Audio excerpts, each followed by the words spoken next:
नमस्कार दोस्तों, स्वागत है आपका मेरे YouTube चैनल में। तो आज हम बात करेंगे मेरे नेपाल टूर की, जिसमें मैंने कुछ खास जगहों को जैसे काठमांडू, पोखरा और लुम्बिनी को एक्सप्लोर किया है।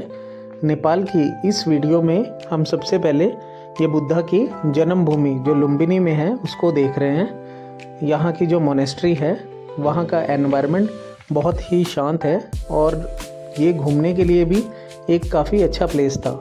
इसके साथ साथ जब भी यार मोनेस्ट्री आते हैं तो ऐसा लगता है कि बॉडी में एक न्यू एनर्जी जो है वो आ गई है। और अगर आप वीडियो में देखोगे तो यहाँ जो बुद्धा के स्टैचूज़ हैं वो काफ़ी सुंदर हैं। ये दो स्टैचूज़ थे जो एक साथ हैं और देखने में बहुत खूबसूरत है।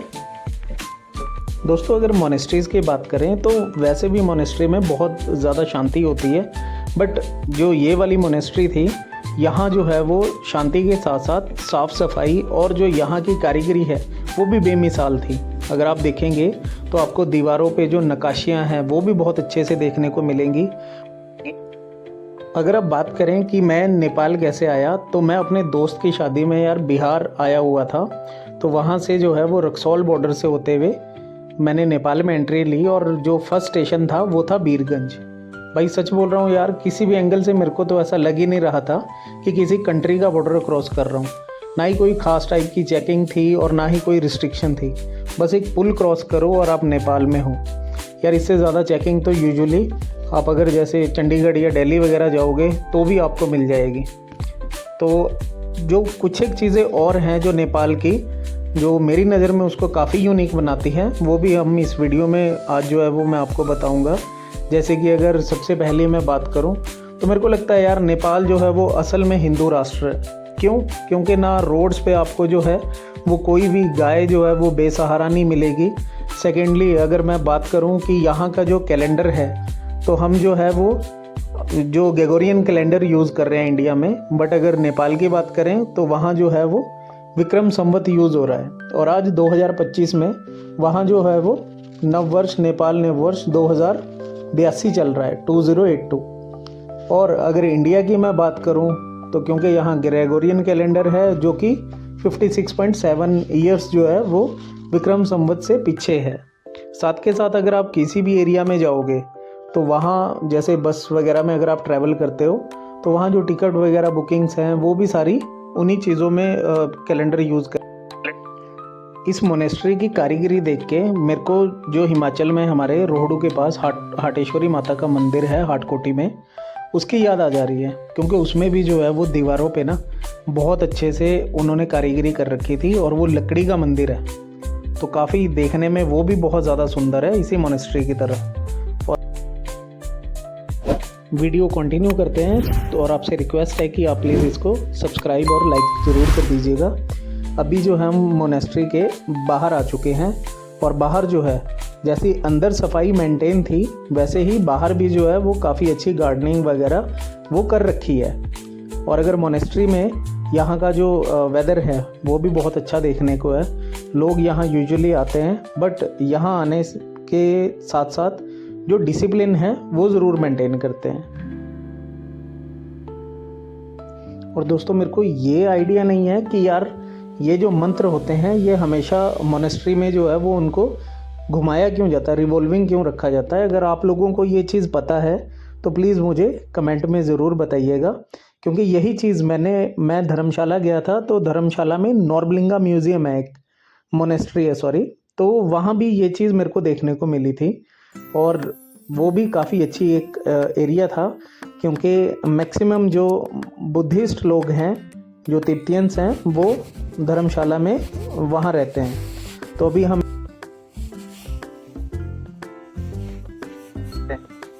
नेक्स्ट एक और बुद्धा टेम्पल है, तो इसमें भी जो है वो काफ़ी सुंदर मूर्तियाँ हैं यहाँ।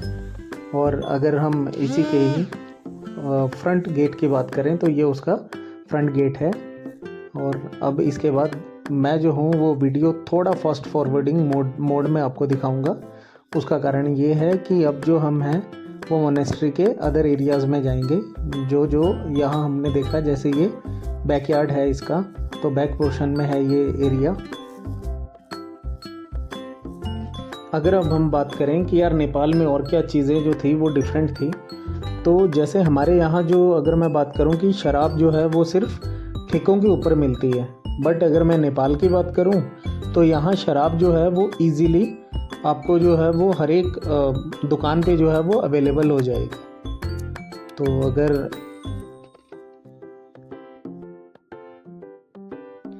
नेक्स्ट अगर मैं बात करूं कि आप नेपाल में करेंसी जो है वो कैसे एक्सचेंज कर सकते हैं, तो मैं आपको बता दूं यार कि यहाँ आपको कोई बहुत ज़्यादा डिफ़िकल्टीज़ जो है वो फेस होने वाली नहीं है। क्यों? क्योंकि यहाँ बहुत एरियाज़ में जो है वो करेंसी एक्सचेंज की आपको शॉप्स मिल जाएंगी। साथ के साथ अगर आपके पास इंडियन पीएनबी बैंक का कार्ड भी है तो भी आप वहाँ किसी भी एटीएम से जो इनका पीएनबी के साथ जिनका टाई अप है उनसे आप जो है वो विड्रॉ कर सकते हो। बस आपको थोड़े से जो है वो एक्स्ट्रा चार्जेस देने होंगे। आई थिंक 500 के अराउंड आपको एक्स्ट्रा चार्जेस जो है वो पे करने होते हैं, तो आप डायरेक्टली भी विड्रॉ कर सकते हो वहाँ से। एक जो और अनयूजुअल सी बात थी नेपाल में वो है कि यहाँ छोटे छोटे जो बैंक्स हैं वो बहुत ज़्यादा थे। कोई सेंट्रलाइज्ड बड़े बैंक्स के अलावा जो छोटे छोटे ये आपको बैंक्स मिलेंगे तो वो काफ़ी उस एरिया में अवेलेबल हैं बैंक्स के साथ साथ। अब अगर मैं बात करूं यार नेपाल, अगर आप कभी भी प्लान कर रहे हो तो आप बहुत सारी जगह हैं जो वहां जा सकते हो। जैसे कि अगर मैं सबसे पहले बात करूं तो पशुपतिनाथ मंदिर जो है वो वर्ल्ड फेमस है, काठमांडू में आपको मिलेगा। इसके साथ साथ आप मुक्तिनाथ मंदिर भी जा सकते हो, कृष्णा मंदिर है ललितपुर में, ठीक है, जानकी मंदिर है जनकपुर में। और वैसे भी यार एक बहुत लंबी लिस्ट है। अगर आप नेपाल में घूमने वाली जगहों की बात करेंगे तो 5-7 दिन में भी आप उनको जो है वो पूरे ढंग से नहीं घूम सकते। और इसके अलावा अगर मैं बात करूं कि आपको कब नेपाल आना चाहिए, तो यहाँ जो है वो आप प्रेफर कर सकते हैं जैसे मार्च से मई के टाइम पे, तो आप तब यहाँ विज़िट कर सकते हैं। क्यों? क्योंकि उस टाइम यहाँ का जो एनवायरनमेंट है जैसे पोखरा जैसे एरिया में, तो वो मेरे को काफ़ी अच्छा लगा यूजुअली, तो आप वहाँ विज़िट कर सकते हैं उस टाइम। दोस्तों लुम्बिनी के बाद फिर मैंने जो नेक्स्ट विज़िट किया वो किया पोखरा का।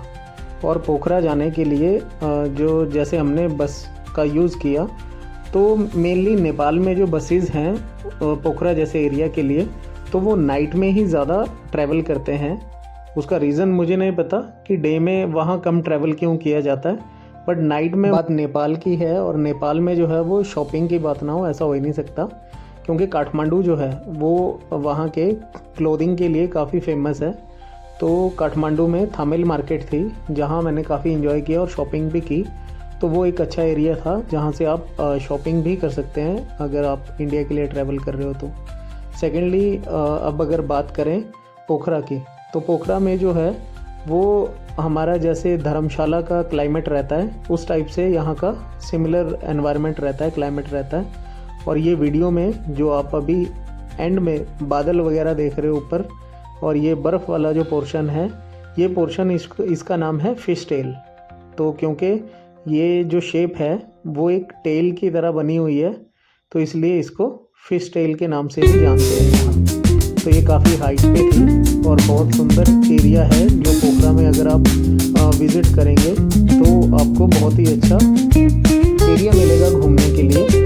अगर मैं इस लेक की बात करूं तो इसका नाम है फेवा लेक। यहाँ के लोग इसको ताल बोलते हैं, फेवा ताल। अब अगर बात करें पोखरा में, तो पोखरा का नाम जो है वो एक्चुअल में लेक्स के नाम पे बना हुआ है। और जो ये शहर है यहाँ बहुत मल्टीपल लेक्स आपको मिलेंगी और ये काफ़ी डेंस पॉपुलेशन है यहाँ। और जो ये जिस ताल के नज़दीक बना हुआ है, तो ये फेवा ताल जो है वो काफ़ी बड़े एरिया में है। अगर हम अपने उदयपुर में बात करें तो हमारी जो पिचौला लेक है, तो आई थिंक उससे या उसके सिमिलर या उससे ज़्यादा बड़ा ये एरिया जो है वो हो सकता है। और अभी जहाँ से मैं ये वीडियो बना रहा हूँ वो पोर्शन जो है इसका नाम है बीस पैगोडा नाम से है। तो ये पोखरा से 6 से 7 किलोमीटर ऊपर का एक एरिया है। भाई हमने जो वापसी की, मैं वापसी फ़्लाइट में आया था और फ़्लाइट मैंने जो है वो काठमांडू से दिल्ली के लिए ली थी। अगर मैं बात करूं तो इसकी कॉस्टिंग अराउंड इकोनॉमी में अगर नेपालीज़ रुपीज़ में मैं बात करूं 11 से 11,500 रुपये के अराउंड मुझे पड़ी थी। और दूसरी जो आप लोगों को मेनली नेपाल जाते हुए ध्यान रखने वाली चीज़ है वो ये ये है कि आपका जो आधार कार्ड है उसको वहाँ इतना इम्पोर्टेंस नहीं दी जाती है, रादर देन आपका जो वोटर आईडी कार्ड है उस पर वो लोग ज़्यादा बिलीव करते हैं।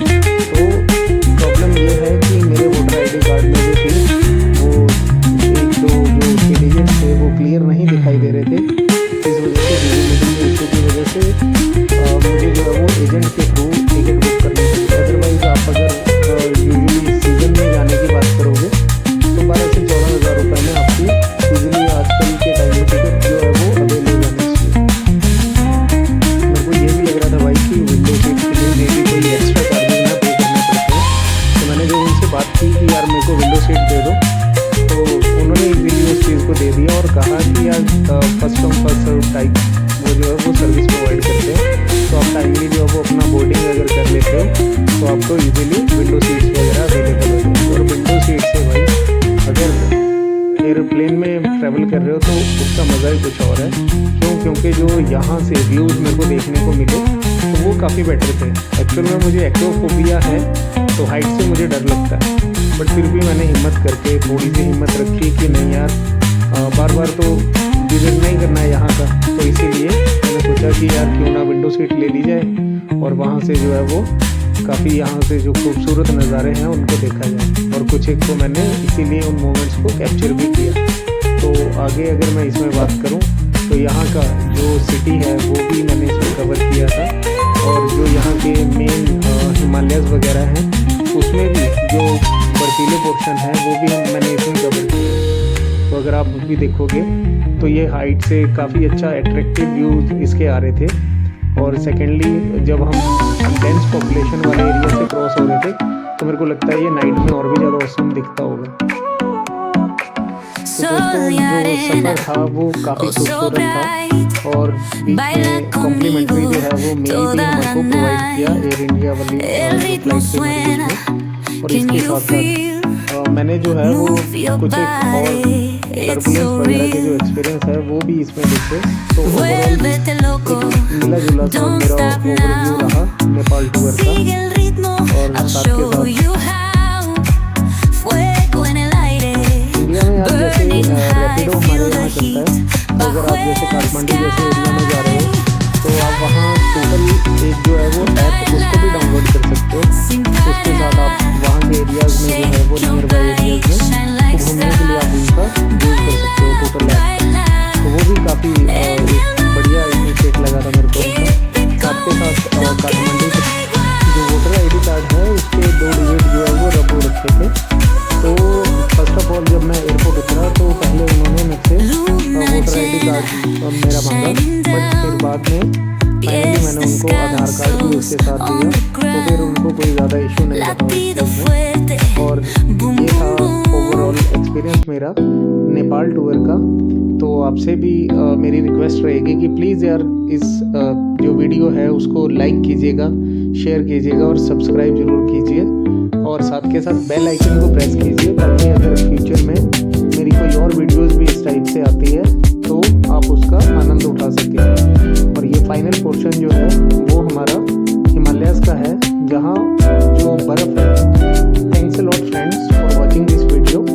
आप जो है वो अभी जैसे आजकल प्रोटेस्ट चल रहा है नेपाल में, तो अपना अगर आप प्लान बना रहे हो तो कुछ दिनों बाद जब वहाँ प्रोटेस्ट जो है वो थम जाए तब आप वहाँ जो है वो विज़िट कर सकते हैं। सेकेंडली बहुत अच्छा एरिया है नेपाल घूमने के लिए और वहाँ के लोग भी बहुत प्यारे हैं।